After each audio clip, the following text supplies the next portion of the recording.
Friends, welcome to Bhumika's kitchen. ನಾನು ನಿಮ್ಮ ಭೂಮಿಕಾ ಸುದರ್ಶನ್. ಇವತ್ತು ಸಿಂಪಲ್ ಆಗಿ ಈಸಿಯಾಗಿ ಮಾಡ್ಕೊಳ್ಳೋವಂಥ ಬೆಳ್ಳುಳ್ಳಿ ಕೊಬ್ಬರಿ ಉಪಯೋಗಿಸ್ಕೊಂಡು ಒಂದು ಚಟ್ನಿ ಪುಡಿನ ಮಾಡಿ ತೋರಿಸ್ತಾ ಇದ್ದೀನಿ. ಈ ಚಟ್ನಿ ಪುಡಿದು ಹೈಲೈಟ್ ಏನು ಗೊತ್ತಾ, ಎಳ್ಳಿನ ಒಗ್ಗರಣೆ ಹಾಕ್ತೀನಿ. ಆ ಎಳ್ಳು ಬಾಯಕ್ಕೆ ಸಿಗ್ತಾ ಇರುತ್ತೆ ತಿನ್ನಬೇಕಾದ್ರೆ, ಏನು ರುಚಿಯಾಗಿರುತ್ತೆ ಗೊತ್ತಾ. ಅದು ಬನ್ನಿ ಮಾಡೋದು ಹೇಗೆ ಅಂತ ನೋಡ್ಕೊಳ್ಳೋಣ. ಸ್ಟವ್ ಆನ್ ಮಾಡಿಕೊಂಡು ಒಂದು ಬೌಲು ಒಣಕೊಬ್ಬರಿ ತುರಿನ ಹಾಕ್ಕೊಂಡು, ಈ ಒಣಕೊಬ್ಬರಿದು ಹಸಿ ಘಮ ಹೋಗಬೇಕು ಅಲ್ಲಿವರೆಗೂ ಲೋ ಫ್ಲೇಮಲ್ಲೇ ಫ್ರೈ ಮಾಡ್ಕೊಳ್ತೀನಿ. ಕೊಬ್ಬರಿನ ಚೆನ್ನಾಗಿ ಫ್ರೈ ಮಾಡ್ತಾ ಇದ್ರೆ ಈ ಕೊಬ್ಬರಿ ಎಣ್ಣೆ ಕಾಯಿಸಿದಾಗ ಒಳ್ಳೆ ಘಮ ಬರುತ್ತಲ್ಲ, ಆ ಥರ ಘಮ ಬರುತ್ತೆ. ಅಲ್ಲಿವರೆಗೂ ಇದನ್ನ ಫ್ರೈ ಮಾಡಿಕೊಂಡ್ರೆ ಈ ಕೊಬ್ಬರಿ ಚಟ್ನಿ ಪುಡಿನ ತುಂಬ ದಿನ ಸ್ಟೋರ್ ಮಾಡ್ಬೋದು ನಾವು. ಇವಾಗ ಸ್ಟವ್ ಆಫ್ ಮಾಡಿಕೊಂಡು ಇದಕ್ಕೆ ಬೆಳ್ಳುಳ್ಳಿ ಹೆಸರುಗಳನ್ನ ಹಾಕೊಂಡ್ಬಿಡ್ತೀನಿ. ನನಗೆ ಬೆಳ್ಳುಳ್ಳಿ ಹಸಿ ಘಮ ಇಷ್ಟ ಇರೋದ್ರಿಂದ ಒಂದು 15 ಹೆಸರು ಬೆಳ್ಳುಳ್ಳಿನ ಹಾಗೆ ಹಾಕ್ಕೊಂಡು ಜಸ್ಟ್ ಹಿಂಗೆ ಮಿಕ್ಸ್ ಮಾಡ್ಕೊಳ್ತೀನಿ. ಈ ಶಾಖಕ್ಕೇ ಅದರದ್ದು ಹಸಿ ಘಮ ಏನಾದರೂ ಇದ್ದರೆ ಹೋಗುತ್ತೆ.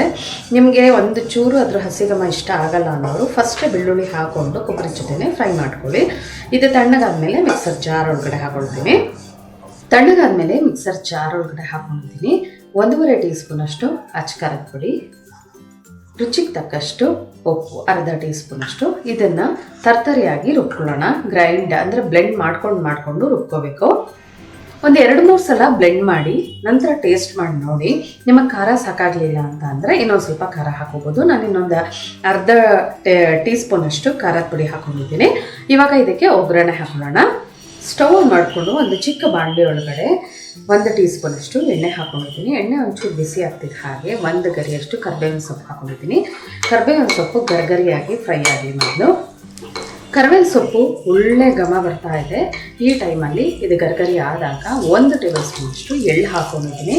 ಎಳ್ಳು ಹಾಕ್ಕೊಂಡು ಜಸ್ಟ್ ಒಂದು 5 ಸೆಕೆಂಡ್ ಹಿಂಗೆ ಮಿಕ್ಸ್ ಮಾಡಿಕೊಂಡ್ರೆ ಸಾಕು. ಎಣ್ಣೆಯಲ್ಲಿ ಎಳ್ಳು ಹಾಕಿದಂಗೆ ಬೇಗ ಫ್ರೈ ಆಗೋಗುತ್ತೆ. ಇದನ್ನು ಚಟ್ನಿ ಪುಡಿ ಮೇಲೆ ಹಾಕ್ಕೊಂಡು ಚೆನ್ನಾಗಿ ಮಿಕ್ಸ್ ಮಾಡ್ಕೊಳ್ತೀನಿ.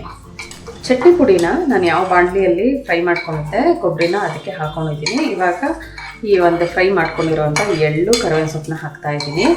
ಎಳ್ಳು ನೋಡಿ ಆ ಬಾಣಲಿ ಶಾಖಕ್ಕೇ ಚೆನ್ನಾಗಿ ರೋಸ್ಟ್ ಆಗಿದೆ. ಇವಾಗ ಕರಿಬೇವಿನ ಸೊಪ್ಪನ್ನ ಹೀಗೆ ಮಿಕ್ಸ್ ಮಾಡ್ಕೊಳ್ತಾ ಪುಡಿ ಮಾಡ್ಕೊಳ್ಳೋಣ.